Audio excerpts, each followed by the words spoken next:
Thank you very much. In the first place, we give glory to the Almighty God. Do you know why? Just about a week ago, His Excellency John Dramani Mahama, our president, all of us, our president, gave the impression, made emphatic statement that the economy is at ICU.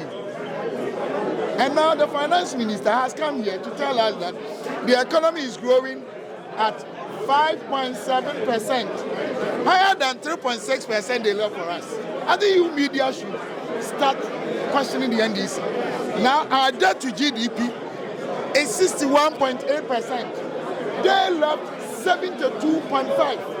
But isn't that as a result of the debt restructuring? That's what is the debt restructuring is what is debt restructuring? Your time, what is it? Oh no, but they cited the whether I'm coming. How do you restructure debt if you don't understand the economic management? But what we are saying is that we have done the debt restructuring, but the president told us last week, hadn't we done the debt restructuring, that the economy was full. He said it. Now, after 1 week, the real official figures are showing that we have performed better than they handed over to us. This is the most important. The debt restructuring came after the president spoke. Answer me. Another thing is that the target they have set, their own target, they are setting GDP target of about 4% or 4.4, lower than they have inherited.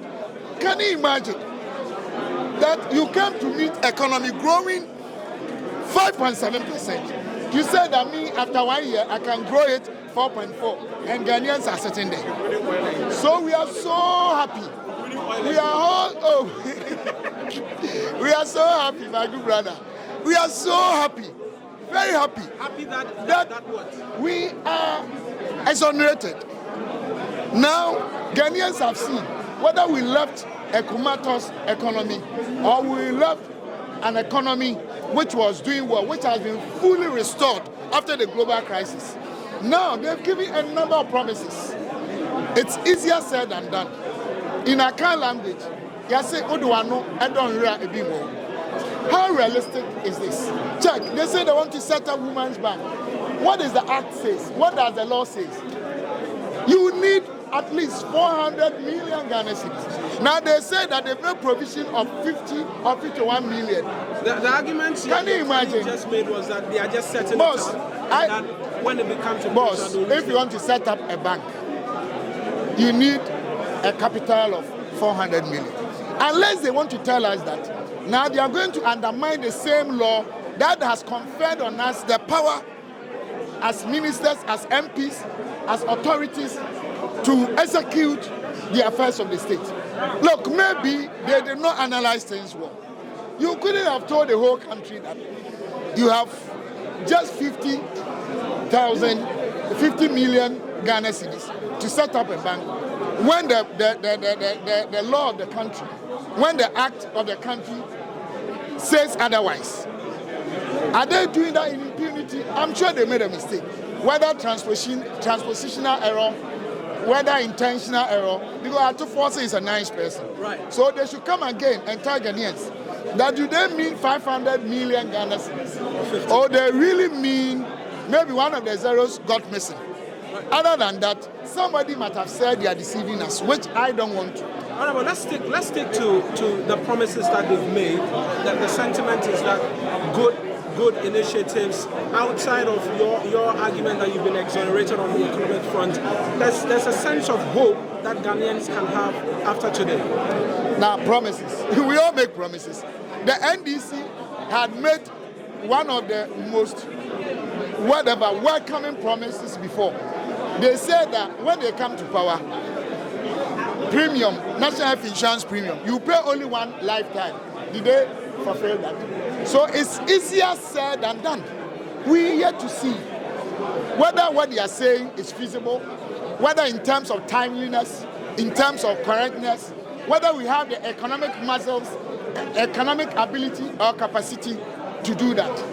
You understand what I'm saying? God will say I will do this. It's different from I've done it. And that is why even budget, we have variance. We have budgeted, we have actuals and variance. We are yet to see whether they can. Oh no, but let's on inflation rate. Just a moment, just a minute. Government is projecting 11.9 inflation rate. Yeah. Reputable institutions such as Fitch is projecting about 13 flat. 13+%. How realistic is government's projection? I can't sit here and say government projection is realistic or not, because I haven't seen the current data, underlying variables that they have worked on. But before you do that, you need to process the data, and then you have projections. I haven't seen them. I can't say they are wrong or right, but what I can say is that depending on the data that they have processed, because sometimes you need to do time series analysis, you need to do regression analysis, you know, those co-integration and all those things, and then financial projections. I'm an actuarial science person, to understand these things. If I make any statement, it will be out of arbitrariness.